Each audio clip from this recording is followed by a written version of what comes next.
All right, everybody, this is Lenny and Bobby and baby Galloway, and they're here today to give a video testimonial and just talk about their experience of why they decided to choose a home birth and what that experience was like for them. So what do you think, guys? Why were you attracted to having a home birth? Yeah, so I've never really been a big fan of hospitals, and neither has my husband. Actually, when I met him, he didn't go to the doctor for 6 years. I was like, oh my gosh. So when thinking about the possibility of having a baby, I wanted to make sure it was on our terms. And when I thought about going to the hospital and, the idea that there's just this baseline that they do for everyone and it's not really tailored or catered to the mom or the baby, that kind of worried me because I wanted to make sure I gave the best experience for both of us. And I truly am a firm believer that the health and the sanity of the mother plays a huge factor into the health and sanity of the baby, and their health. And so this was something I've always wanted to do. Getting him on board was a different story. Yeah, first it's just like, because hospitals have all the equipment that you would need in case of emergency and stuff, and at home we don't really have any medical equipment. So I was a little hesitant just for the safety of her and for the baby in case of emergency. But then did our research, and our midwife helped us ease our worries that basically if there was an emergency, there would be a hospital standby so we can go there. Yeah, and also, they bring all the equipment that you need here, and it's not like this is our first time meeting Ariana on the day of the birth. We get to meet her and see her for all of his and my pregnancy checkups. And so any fears or worries, we're getting to talk to the same person and we're getting direct information from the person who's going to be helping us during the birth. As well as the fact that they bring all of the equipment that they do need here, as much as they can. And we do have, plans set up.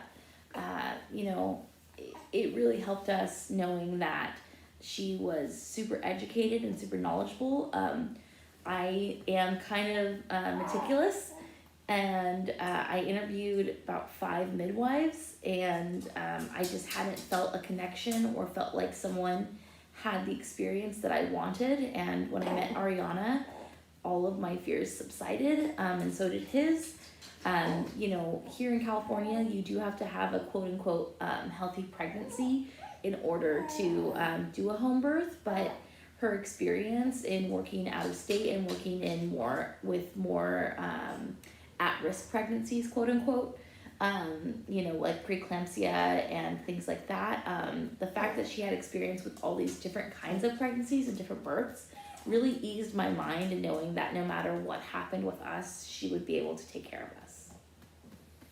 Awesome, thank you so much, guys. And now that you've had your home birth and you've been through the experience yourselves, what would you tell other parents who are considering having a home birth, and what did you think about it now that you've been through it?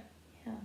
Well, I would say just basically just do your research and ask questions, anything that you're unsure of, anything that you might not know, because sometimes fears would hold you back and you don't know what you don't know, so you gotta ask.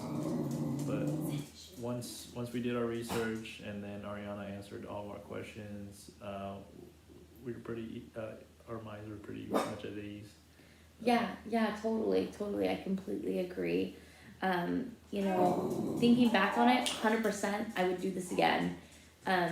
Pregnancy wasn't the easiest thing for me. I never dreamed of having a baby. That was never something that, I envisioned, but going through it with Ariana and going through it knowing that my husband was supported, I was supported, my ideals and my desires for my pregnancy were supported, really helped me out. When I had questions, she was a text away, she was a phone call away. And looking back on it, especially since my matron of honor had her baby, a month after us, so actually just 2 days ago from this video, and hearing her experience going through the hospital and hearing that because she was having a healthy pregnancy, they kind of just were like, oh no, you're fine, and kind of like brushed aside her questions or worries. And hearing that, you know, when she asked for a birth plan, they said she didn't really need one and they would just do the basic. And so it just didn't really sound like they treated her as a person. They treated her more as just as a job. And this is, in my opinion, the very biggest thing that a person can do for themselves, for their family, and for their body. And so to think that I wouldn't have my questions answered, I possibly wouldn't know the midwife or know the doctor, the person delivering my child, until the day of. The fact that there could be shift changes in between, so there's no continuity of care. The fact that I didn't know if I would be able to reach out to them. You know, all of those things were a big worry for us. And, you know, Galloway came a little early. He was born at 37 weeks, 4 days. And, you know, he was a little bit smaller, and he did have a few other complications with his birth, but, you know, Ariana and her team handled it amazing.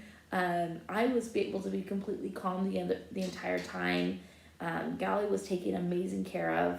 Ariana stayed extra afterwards to make sure that we were both comfortable. She came back the next morning, came back the next day, and she checked on us, you know, pretty regularly over the past 6 weeks. So to know that we had someone in our corner the entire time, and seeing that my friend didn't have that, I think this is well worth the look. I think this is well worth looking into. I think this is well worth investing into. Again, this is the biggest thing that you'll ever do. So why not do it exactly how you want it done? Awesome. Thank you so much, you guys. And you actually already touched on my last question, was just going to be about the postpartum care and how that felt for you guys to have support, you know, continuously and have somebody available for you. But I think you pretty much went there. But is there anything that you'd like to add, Bobby, about being a dad and kind of going through the whole process? I mean, I don't really have much experience compared to, but Right. yeah, it was like, I wouldn't know how, I can just imagine that it'd probably be a lot harder in the hospitals. Like, I'm on like dad groups on Facebook, and I see like they have to sit there on like wait for their wives to give birth on like a little chair and stuff. But just being able to be at the comfort at home, I can like just lay down next to her, or bed's big enough for that. Or if I need to get water, I know my house and stuff like that. And just being home, just the comfort of being home. That's really nice. Yeah, truly, the comfort of being home, the fact that I don't have to be uncomfortable in a bed that's not mine, you know, even going potty in a toilet that's not mine. The fact that I was able to have my grandma present, my dog present, my husband present, and, you know, just be surrounded by people who love us and know us. It was a phenomenal experience. And, you know, I've talked to people and they're like, you did this for your first pregnancy? But honestly, I would do this for any pregnancy, your first pregnancy, your second pregnancy. Even if you've, you know, had medical intervention for a past pregnancy, maybe talking to a midwife and seeing how they could have possibly assisted you in a different way, I think is really important. The fact that there's statistics that show that so many things are reduced when you have a midwife. Those are things that really stand out. So not only from a anecdotal standpoint, but looking through the statistics from a science standpoint, you want to make a good decision for you and your family, and I think this is it. Wow, thank you so much, you guys. I really appreciate your time. And thanks, Galloway, for hanging out with us. He's so cute. He's out. All right. Thanks, everybody. Bye.